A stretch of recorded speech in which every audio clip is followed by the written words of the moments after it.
Hello, everybody. Welcome to the 115th episode of the Manor Podcast. I'm your co-host, Roger Bodee, joined as always with my best friend and other co-host, Michael Hamilton. Michael, what's a good question to ask you right now? What should I be asking you about? What do you want to talk about that I should be asking you about? What should you be asking me about? That's actually a really interesting question that you've asked me. I feel like it makes me think, Yeah, that's the point of these questions, to make you think, our audience think, me think. Everybody's thinking. Yeah. That's what all the cool kids are doing. Thinking is cool, I guess. So, things are a little bit weird, I guess, because we're recording Thursday morning because I was like knocked out dead like all day Tuesday. I slept the entire day, basically. I was up enough to ask you if we could record a different time. Yes, and I said sure, because I was still recovering. I feel a lot better now. I think Tuesday was like my last like iffy day, and then yesterday I felt a lot better, and today woke up and I could breathe just normally. It was great. I was going to say sick, but it's the opposite of sick. Literally the opposite of sick. So, yeah, I went to the Alpha Clash tournament last weekend, and I had some horrible flight situations where I missed like half the tournament, and I came back. I was feeling good when I got back Monday night, and then I went out to dinner with Casey, and then I woke up in the middle of the night and just felt awful. A bunch of stomach pain, and I'm not sure if it was like food poisoning or something else, but I had a lot of stomach pain, and I tried to get back to sleep, and then I woke up Tuesday morning, and I was really stressed because I didn't feel like doing anything, and I'm like, I need to be doing things. Worlds is coming up in like 2 weeks. I'm not ready. I need to be doing things, and I think the combination of like having a stomach ache and getting myself really stressed out gave me a pretty bad migraine, and then I just basically slept for more than 24 hours with like waking up for like an hour or two in the middle, but then I fell back asleep. And I don't think I've ever like slept that much. When I'm sick, I love sleeping. Like, I don't like sleeping when I'm healthy. Zero sleep when I'm healthy. All the sleep when I'm sick. I've happily slept for like 24 hours plus straight when I've been sick before in the past. Okay. I think it worked. I was pretty unhappy every time I was awake, and when I was asleep, I was not awake, and that was great. And now I feel a lot better. So yeah, it's good to sleep when you're sick because one, it helps your body recover faster, and two, being conscious is miserable when your body's not functioning the right way. So just skip that part, and then that way you'll have more energy once you're better again, and then you could go right back to not sleeping. It's my foolproof plan. Yes. I'm going to continue trying to sleep reasonable amounts, but not as much as I did that Tuesday. That's fair. Well, I was going to say we're not going to have a sleeping podcast today, but it's still generally health related, I guess. Yeah. We want to talk about mental health today. It's been a while since we did a mental health episode. We did one a long time ago, right? Like The Grind or something like that. It was like whatever, like first dozen or so episodes. Let me look. Yeah. It was really early on. The Grind and Mental Health, episode number 20. So it's been probably 2 years since we've talked about mental health, like specifically. Almost exactly. We did release that on October 6th, 2022. Apparently my mental health is not good in October of 2022.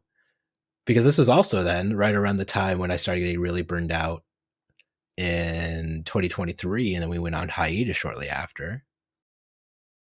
Yeah, that is true. October is not a good time of the year for you. No. Let's see here. When did we officially go back on hiatus? We made it all the way to October. We made it to the end of October. October 31st was when we released See You Wraith Cowboy. But we were pretty burned out at the end of October. Not before the end. We were very burned out, and it just took us a while before we actually like admitted we were going to take a break. Yeah. So what's the common denominator here? Is it just the fall leaves make me sad? Does the shortening of the days make me sad? Does the metagame that strikes every fall particularly make me sad? I I don't know. I think Worlds is always coming up in this time, but you weren't going to Worlds either the first 2 years. I've always been too sad to go to work. But this time it's in Japan, and you love Japan. Yeah. Can't not go to Japan, you know? Mm-hmm. That'd be crazy. I have heard like there's like studies that like during the winter and times of the year where it's less nice outside, people are generally less happy. Yeah, but like I go outside and try to like take walks and get my vitamin D and stuff like that. Like I generally go outside more than I do during the summertime, at least because it's like cooling down and I like the cooler weather. Yeah, it is really nice to go out and walk in like 60 to 70 degree weather. Yeah. And we're not going through hurricanes. It's very nice. We live in Indiana, so we don't have to worry about hurricanes. You picked the one weekend sandwiched between two hurricanes to go to Florida, so that was really good timing of you. Well, to be fair, I was in Florida like 3 weeks earlier also for Tampa pre-release or World Premiere. But True. I did the timing was quite good for me. I was not stuck during a hurricane, not there for the hurricanes. And I think it would be nice if card game tournaments didn't happen in Florida in fall when it's hurricane season. It seems like good old Indiana. It's a great place. No hurricanes happening here. Mm-hmm. I am ready for the calling Indiana number 3. Mm-hmm. I bet it'll be a good one when it happens. Maybe Columbus, Ohio. That's a classic. Everybody loves Columbus. Cincinnati. I like Cincinnati quite a bit. It's nice and close. Yeah. We'll see. We got Chicago coming up in a couple months. Yeah. True. We'll see. Maybe I'll be quitting Flesh and Blood again by then because I can't win games anymore. My yips have continued. I cannot. Every time I sit down and draft, I'll draft. I was drafting with Tarek last night. We drafted a really solid, really good Verdance deck with like Channel of the Millennium Tree and Recursion and all kinds of good stuff. Just immediately lost to a Florian. I draft a Celio, I lose. I draft Aurora, I lose. And like, I think this will be your third time hearing me say this, but I'm going to say it for the first time for our listeners. But every time I feel like I'm doing one thing, like I'm zigging, my opponents are zagging. And every time I'm zagging, my opponents are zigging. Where it's like, if I want to play towards like a fatigue end game, then I just lose a race. And every time I want to play like a racing game, my opponents just fatigue me. And it's like, this is something's just not adding up with this format in my brain. Yeah, I don't really know how to fix it when something's not clicking. I do think that there's a lot of like nuance to this format where you're mostly trying to like do something between racing and fatiguing in a lot of games where like you're trying to get the most value out of your cards as you can, both in terms of like each card getting the most value it can get in terms of like spending it from your deck and also getting the most value as you can out of each hand. And it can be hard to find the right balance there where like sometimes you should be blocking with your 7 power attacks that block 2 because you're going to die if you just hold 3 of them and you intellect penalty or you pitch 2 of them to play another one. But at the same time, you really want to preserve the threats in your deck so that you can attack and trade up in terms of spending 1 card that attacks for 7 to trade for 2 or 3 of your opponent's cards that are getting 2 or 3 value. Yeah. And it's just, I've been really struggling even like the draft composition where it's like, well, I feel like the decks you draft have to be very particular in the fact that like, well, you need like the talent cards to like have like functional like abilities. Then you need the 3 blocks, the class cards. Then you need like some life gain and some like damage mitigation to make sure you don't just die to like getting zapped turn after turn up and like against the wizards. And then you need ways to like spend your hand also against the wizards. So you need like go wide, go again things, but are like the auras to set up. And it's just like really difficult to like get that all together at the same time. Yeah, I do think that like the life gain and the go again stuff usually kind of goes together. Most of the things that gain you life don't cost an action point in this format. Harvest Season, Arcane Polarity, the Earth life gain spell, even Count Your Blessings. I think the red is sometimes playable if you're desperate in construct or in limited. But Yeah, like I've definitely played. Well, I've had arcane polarities and count your blessings and things like that, but like the wizard, like the arcane damage could be like really hard to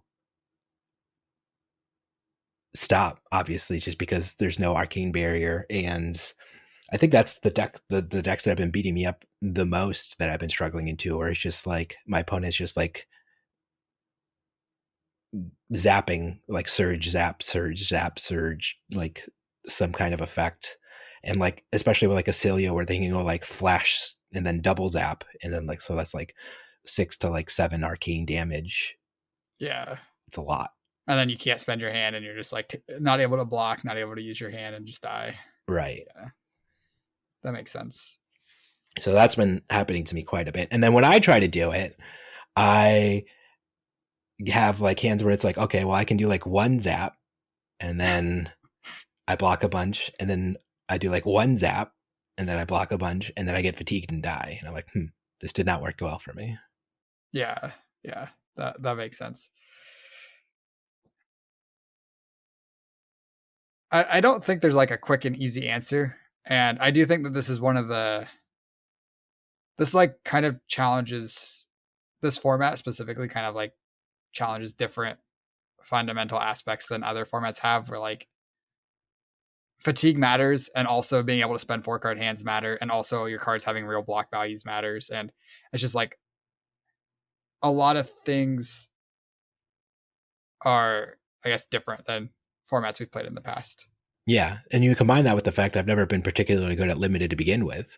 And then you put like an expert mode, super difficult lineup format.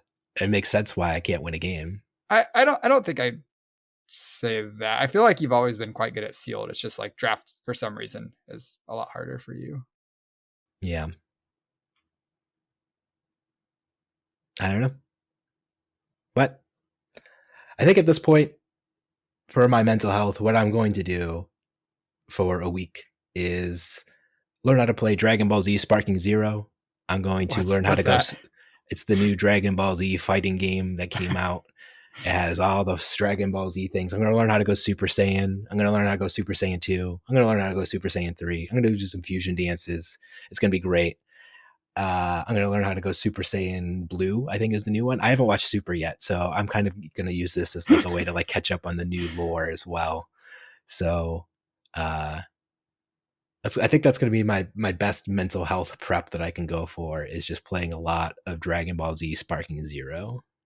Okay.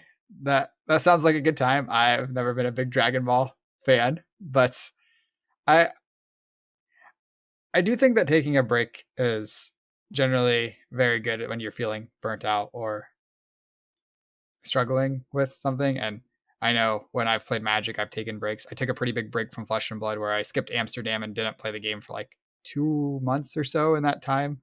I think I had a couple coaching sessions or something, but didn't really engage with the game at all outside of that. And I really think it's just really good to do. And if you sometimes like taking a break is just like you just don't want to come back because it's never something that you feel like you miss, and then you try it a little bit again and you're like, no, I don't really want to do this still. And that's sometimes that's for the best, and then other times you're like, man, I really miss this part of my life, this thing that I love doing, and I want to do it again. And you come in like rejuvenated, fresh, ready to like kind of learn a lot of the stuff that you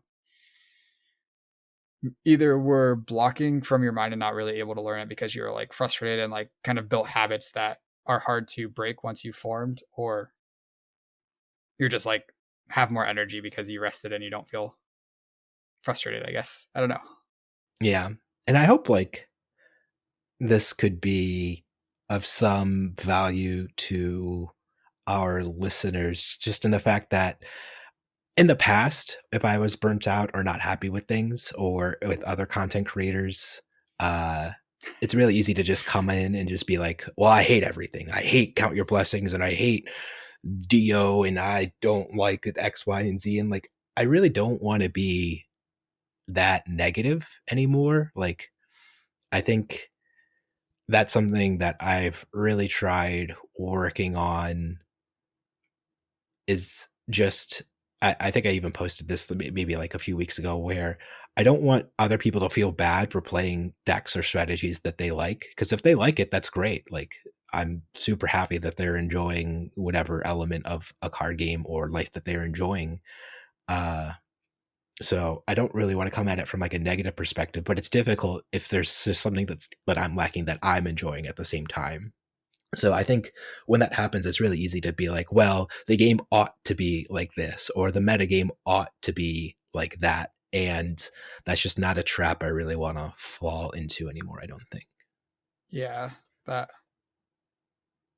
that makes a lot of sense. That sounds really like healthy, I guess. I remember last year with Lexi, we're gonna Yeah. throw back. Just both of us felt like we were kind of stuck in the game, and because of that, we were like, well, we don't really like how Lexi is and what Lexi does to the meta game, and how she's just the best deck by a lot. And we kind of complained that's not how the game should be, and like a much more healthy thing would have just been taking a break and being like, okay, we can come back when, when Lexi's not going to be the best thing forever, and we can just come back when she's not, you know. Yeah, and that was also kind of like the point of like we were supposed to like branch out. Is just branching out has proven more difficult as well. Where this way, like if there was a Lexi metagame or just something that we're really not enjoying in one game, we can just hop over to the other. But given that our relationship with sorcery has changed in a way that it's hard to make content for it, I guess we could have talked about Alpha Clash, but it's just a game that I'm also not particularly happy with at the moment.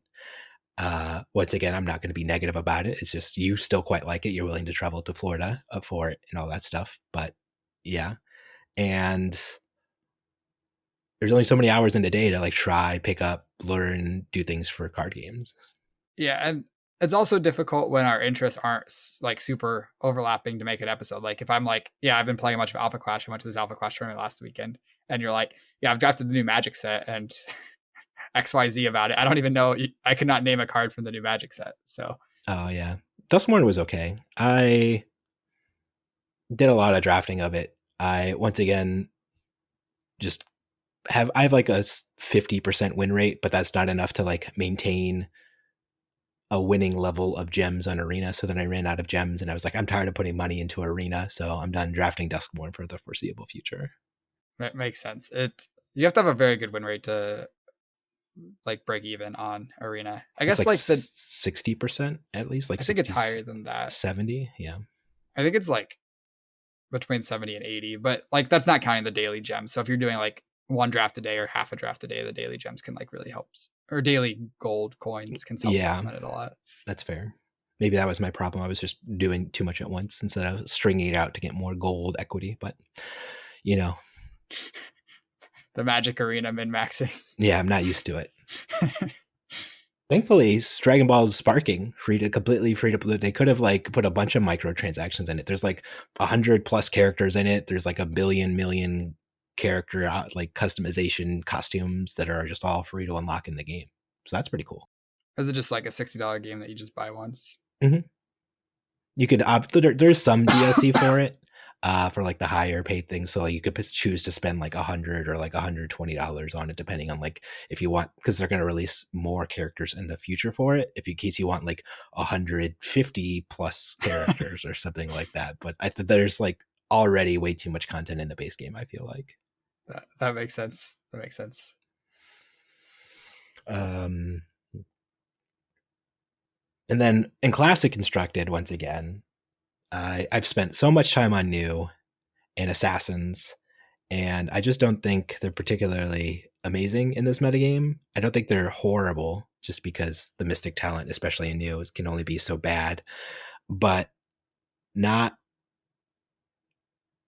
It's a deck that I feel like you can build to beat anything, but it's very hard to beat everything that you're expecting in the upcoming metagame. Yeah, that makes sense. What we played a couple games of Dio versus Uzuri, and that felt like it was going pretty well for you. Yeah. The problem is Uzuri and Arun Blades, I think, is really bad. Okay. Because you don't have a high blue count to like AB particularly well. It's hard. They like the Rune Blades have just a huge fridge, and they could play like defense reactions a little bit happier than Dio can. Not a lot, but some.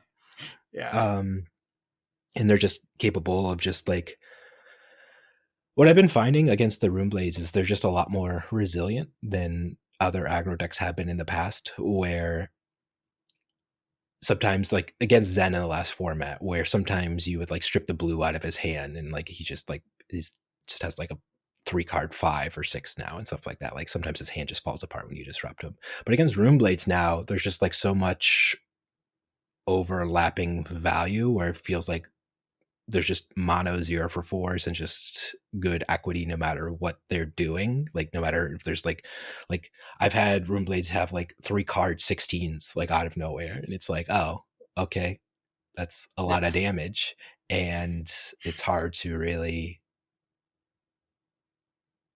like I can't like disrupt every card out of your hand. That's not really a feasible thing for new to do, and it's hard for the disruption that I am presenting to always line up with the very particular thing you want to be doing on that turn cycle. So that's been the trouble I've had there. Yeah, I think it's kind of weird because I guess I can talk about Viscerai more than Aurora. I've been playing a lot more Viscerai than Aurora. I don't like Aurora very much, but I think that one thing that has kind of surprised me about the Viscerai deck is like this deck used to be a deck that just like your opponent attacks you with CNC, you're like, dang it, I'm dead. Your opponent attacks you with a race face, you're like, dang it, I'm dead. But now like so much of the deck just blocks 3 now that when these big disruptive attacks are face up, a lot of the time you can just block 6 and take a reasonable turn. And on top of that, you have the Runeblade Fridge keeps getting better. They got Dyadic Carapace not that long ago, and the new hats. What's the new hat called? The hat that makes you draw a card and they discard a card. Yeah. Face Purgatory. Face Purgatory, that one. Yeah, their fridges just keep getting better and better. And I remember back in the day of playing Bravo against Briar and feeling like I was like jamming my head against the wall. And it just feels like Runeblades, they're not what they used to be, where they had a bunch of 2 blocks, and if you hit them with a Spinal Crush, they're like, well, I'm dead. Game's over. Yeah. And they also have a lot more disruption on their own end now between Succumb to Temptation. They have things like Snuff Out if they want it. On top of just like the disruption of just presenting 1 billion damage is pretty disruptive. Yeah. That's my Enigma game plan. If you don't have life total, you have to block, and then you can't kill my auras. Yeah.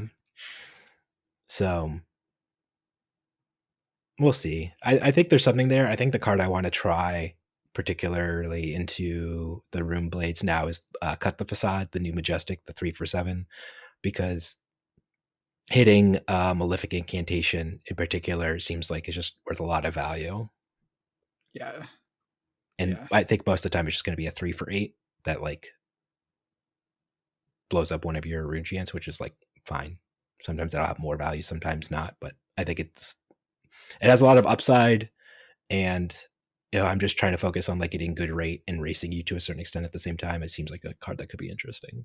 Yeah, and I think the text that it can't be blocked by auras is relevant too. There's a few auras that Runeblades might want to block with. You look at Florian, he has the channels. You look at Viscerai, extra Malefics, and Looming Doom can't block it. So I think it is actually relevant text. And it's also relevant that Enigma can't block it with Rage Spectre. I don't know if it's good enough for that matchup still, because she doesn't have that many auras that can actually block, but can't be blocked by Rage Spectre, can't be blocked by the Spectra auras if she's playing any of them. Yeah, like I said, I think its floor just being a 3 for 7 is like fine. Mm-hmm. I don't know if I'll play it in that matchup. I need to test it more there, but it also gets a lot better if they start playing the Spectra auras again, which I think have been ticking up a decent amount again. Yeah, and it's also a popper too. Sometimes they attack you with Miraging Metamorph or Phantasmaclasm, and you pop it with that. Yeah, for sure. We'll see. But I think I'm just locked on you at this point. I put on too much work onto the deck to try to pivot to something else and feel comfortable about it, especially if I'm planning on taking this hiatus. I have a list that I am happy with overall. I think there's maybe like 3 or 4 slots I keep tuning back and forth depending on if I want to hedge more towards one particular metagame or another. I think the biggest question I have is like, how represented will Enigma actually be in the face of Dio and these Rune Blades? And like, I feel like everybody keeps saying, yeah, this metagame is going to get really bad for Enigma. And then, yeah, but Enigma is going to be like 25% of the meta. Everybody's just going to play Enigma anyways. And it's like, interesting. Yeah, it's weird because I think I played Enigma when she was at her worst, when Fi was basically the best deck. And that's part of You what mean led to Zen? me taking, or Zen. Yeah, Yeah. all these ninjas. Fi, not when Fi was at his best. Fi was at his best. Stubby Hammers belittle back in the day. Art of War. When Zen was at his peak CC strength, I played Enigma at US Nationals. It was not a good choice. I felt good into everything except Zen. I could not beat Zen at all. And I lost pretty badly to Zen 2 times, I think, in that tournament. And just a couple other losses knocked me out of contention. But I think one thing I can say about Enigma is she's very fun to play as. I don't think she's very fun to play against, but it's really fun to just block with your hat, make your mirror guy, attack with 8 for 8 with it, attack with your CNC afterwards, and say, good luck killing my mirror guy. Yeah. Mirror guy, definitely a hell of a drug. Very, and especially with the builds that Pablo really popularized with playing the new arm piece that can just generate the not the rune, the spectral shields and the arcanic. What's the card that puts a bunch of once counters on aura? Astral Etchings. Astral Etchings. Thank you. Yeah, it's kind of like build your own spectral manifestation on demand with the gloves and the Astral Etchings. And then Astral Etchings also blocks 3, but it gives you more outs to basically have this spectral shield with 3 counters on it, and then spend your last resource to attack with the Restless Coalescence that you play after you attack with it, and then move the 3 counters over to that. And it's a pretty clean 3 cards that attack for 4 and then 5. So 3 card 9 on offense, but then you have all these shields to block that get ward value on defense. So it's usually like ends up being like a 3 card 13 or 14, if, depending on how many shields you get out of your manifestation or Restless Coalescence. Mm-hmm. And even more if it lives longer and you get attack with the Restless Coalescence again. Yeah. And then last but not least, everybody's still really upset about Count Your Blessings. I saw my weekly couple posts of this card needs to be banned now post on Twitter. And I said I was going to mute it, the word blessing, but I don't know. I didn't actually go into my settings because I'm lazy. So I just shadow muted it in my mind where I just don't engage with those posts anymore. I just scroll past it. Yeah, I don't know if it's just that like I'm being exposed to more of the negativity in the game now that I'm like kind of maybe more involved in Twitter. I'm not exactly sure, but I feel like there's been more complaints about Count Your Blessing than Ice ever got. And that's crazy to me. Yeah. Like the amount of hate for that card is like beyond my wildest expectations for like when I first saw it. I was like, oh, okay, cool. Like it's a thing you could do, and life gains like maybe a strategy potentially, but people just really, really hate Count Your Blessings. I don't like, so something about them like psychologically like breaks when they're like, oh man, my opponent like gained life, and even though I was able to do my strategy perfectly through no disruption and deal a bunch of damage, I still feel bad in this gameplay experience for some reason, which isn't something that I would think would happen, right? Because like in my mind, if I thought about like life gain, I would think life gain is like an interesting dial to like turn up a little bit, because this way, you know, you're still enabling fatigue strategies to like exist, go long, get to like later games because they have more of that life resource to work with, but your opponent's still able to do their cool, fun, powerful thing. Like it feels like good to do cool, fun, powerful things, but no, it's the opposite. People are like, man, I would rather sit here through Channel like Frigid and not be able to play the game at all than deal with Count Your Blessings. And it's like, okay, that's an interesting take, but I never, here we are. Yeah, I also think there's something where like the people that are unhappy are generally the loudest. People that are like happily casting Count Their Blessings, that are like really happy that these cards exist. They're not going to be going on Twitter like, Count Your Blessings is so cool, I love Count Your Blessings. That's just like not how social media really, or at least Twitter really works, I feel like. Yeah. And I'm sure there are a lot of people that are really happy Count Your Blessings exists, and they're the ones that are casting it that the other people are, or I think some very small minority of the community is unhappy with, but the small minority are. Social media amplifies negativity, so Yeah.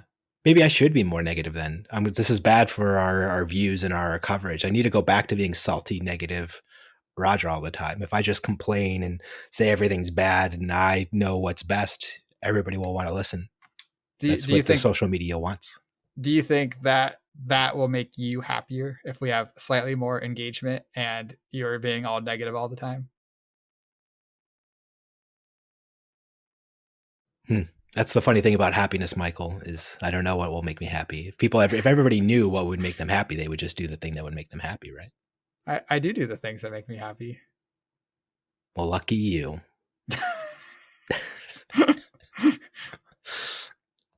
You like set goals, you're like, what do I want to do? And then you go do it. And then the journey makes you happy. Getting there makes you happy. I don't know. I agree that the journey makes me happy, but I don't know that getting there makes me happy. Reaching your goals doesn't make you happy? Not particularly. It's like the hedonic treadmill. It's my favorite thing to talk about. It's my favorite treadmill. We've talked about it a lot. I've talked about it personally to a lot of people. Uh-huh. Do you remember what it is? I will as soon as you start reminding me. It's when you reach a certain level of happiness, your baseline brain gets used to that level of happiness, and then like you just keep like wanting to go more and more to the next step, to the next step, to the next step. And despite like your life generally keep improving, your brain just stays at a consistent level of happiness regardless once you reach a certain baseline. Yeah, that's why you got to set more goals. Like I remember going back to a time, Worlds 2022. When I took down Worlds, I was very happy. And then I was kind of actually lost for a while. I didn't really know what to do because I was like really, really happy for like definitely like the next couple of days, and then probably like pretty happy for a week or two. And then I'm like, now what do I work towards? Because like I accomplished my goal, you know? And I would say that like getting there. Oh my gosh. Getting there made me happy. But then I had to kind of finish the journey, and not having a new journey kind of like was a little bit sad. I needed something else to work at. Yeah. Then I made my camp card game, which was sick. That we didn't play this year. Yes, we did not play it this year. Oh well. But I didn't make new cards. I didn't want to run the same thing back. Yeah. There's always next year. But you're going to do some ProQuest still? You're healthy enough to go do your ProQuest this weekend now? Yeah, though I didn't think there was one this weekend for us. I think that. Oh, this isn't the weekend you're going to wherever? There's one in Anderson. I thought it was the 20th, but now I'm going to have to double check. I thought you were flying to New York or something. Oh, I'm flying to New York the weekend before Osaka to go double ProQuest. The 26th? Yeah. Oh, I thought it was this weekend. No. Oh, yeah. I'm having family photos done on the 12th. We have a professional photographer booked to get some lovely photos of myself and my wife in Austin. My wife just likes photos, so we're going to get some photos done. So no ProQuest for me on Saturday. Cool. Yeah, I didn't think there were any ProQuests that were reasonably drivable, but I am also going to a Renaissance Fair with Casey on Saturday. So a Renaissance Fair? Yeah, I don't know what to expect. I've never been to one, but I've never been to one either. Interesting. Well, I hope you have fun at your Renaissance Fair. Thank you. I hope you have fun getting photos taken. Yeah, and it's perfect for my hiatusing. And then I'll come back on the 19th and we'll do a draft ProQuest. And then I might try to go do a Classic Constructor ProQuest on the 20th. I'll just do a double ProQuest weekend and then take it the next weekend off. And then we'll be in Osaka. It'll be World's time. Mm-hmm. Oh, that's close. It is close. It's like 19 days away at this point. Yeah. That's our flight is in 19 days. Mm-hmm. Right around the corner. Oh, I got to start not losing all my games sometime soon. I got 19 days to stop losing all my games all the time, 100% of my games. I don't. It's This doesn't sound like the healthiest way to phrase this. To be fair, that's actually that's a really healthy goal, right? If my goal is to not lose 100% of my games, as soon as I win one game, I could go 1-6 in the Pro Tour, and I will have achieved my goal of what I wanted to set out to accomplish, right? Boom. Do you think I could go 1-6 in the Pro Tour or Worlds? I think you'll do better than 1-6 at Worlds. I think I'll go 1-6 in Worlds. I believe in me. I believe Roger will get 1-6, and it'll be not a 0% win rate. It'll be great. Okay. I also think you'll have a good time in Osaka. That's probably true. My buddy, Steve, reached out to me. He lives in Japan. I went to high school with this guy named Steve, and he's like, oh, he started listening to the podcast a few weeks, and then I hit him up on Discord. He joined our Discord, and he's going to pop over and hang out with us for Worlds. He lives in the Kyushu Oita Prefecture, I think he said, and I'm looking forward to seeing him. That'll be sick. I haven't seen him in like a decade. High school? A long time. Okay. Yeah. I saw him a little bit post high school, but I don't remember when the exact last time I saw Steve is. But now I'm going to see Steve in Japan. You're going to meet Steve in Japan. Cool. Does he play Flesh and Blood? You said he listened to the podcast. He's going to start. Okay. What better place to start than the World Championship? And who better to learn from someone who doesn't have a 0% win rate, you know? It's the perfect person to learn from, because this way it's not too challenging. He won't get defeated too much, but he'll get good enough to actually learn how to play the game. I'm the perfect person to like test into at this point if you're new. Mm-hmm. So taking a break, setting good goals. Any other mental health tips for our audience? I think the one that I hear a lot but never really works for me is like the whole perspective thing, where it's like, well, like think about things objectively. Like you are in a really good spot and you're happy, or you should be happy because you have like a healthy body and you're relatively young and you have people who love you and I have a home and like I have like all of like my baseline needs met. I'm not starving. I'm not in like a war stricken area or a hurricane stricken area. Like the list of things I should or I ought to be happy about is so long. And then like the reason why I'm unhappy is because little teeny tiny pieces of rectangles don't say I win this arbitrary rule set enough is like absurd on like a macro level, but it's still how I like feel, you know? It's so weird. Mm-hmm. I think if you take all that things that you should be happy about and change it to just like appreciating them, that I think that would be beneficial. Cause like I think saying you should be happy is a great way to feel miserable. Like anytime you should be happy, like feeling like you're supposed to be happy here is just like, it's not good for actually feeling happy. But like, even if you're like down and not feeling like the best about your life or whatever, just like trying to like be appreciative of those kind of things does, in my experience at least, lead to being happier. Yeah. And I think it's one of those things where if I take a step back and look at it from like a more Buddhist perspective, it's wanting is the root of all suffering. So I want to be happy, or I want to be good at these little pieces of rectangle cardboard games.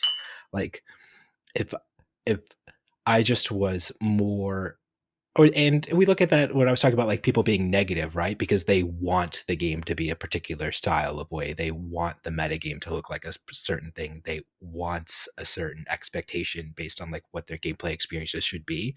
And like they're super miserable because the things aren't lining up with what they want. So I just need to work on wanting things less, I suppose. That's something I should probably get back into doing again. Maybe meditating would help again. I don't know. Yeah, that's a really good point. It does all kind of fit in very Um, like all the unhappiness is caused by desire in this example, I feel like, or a lot of examples. That's I'm not as familiar with Buddhist philosophy as you, but this is a good point. Yeah. The Buddha knew some things about enlightenment, it turns out. Who knew? Who knew? Well, I think I'm wanting to wrap up this episode now. Do you have any final thoughts? I appreciate you coming on to talk about mental health with me. I know that things are the game is not going as well as you would like it to, and I also do appreciate you postponing from Tuesday night. I am feeling much better now, and just going to try to appreciate all the things that are good in my life, because that is helpful for me. Yeah. Well, I really appreciate the appreciation, Michael, and I hope you appreciate that I appreciate your appreciation. I appreciate that. I find it very amusing that you said that. And I think the other thing is, like, I'm in law school still part-time. I have my job going on. Like, I think a part of it should be like, I feel burnt out just on like too many things going on. Mm-hmm. But that's not necessarily a part of it. Like, I feel like I'm managing all the things going on well, and that's not causing me stress at the moment. Like, if anything, I appreciate the distraction of like having these other things to take my mind off of silly little cardboard games. And like, especially whenever I'm hanging out with like my wife or Austin, like those are always like the moments those are always the best parts of my day. But yeah, it's a good time of day hanging out with family. Well, next time you're spending time with the people you love and care about, always remember, mind your manners. Thanks for watching.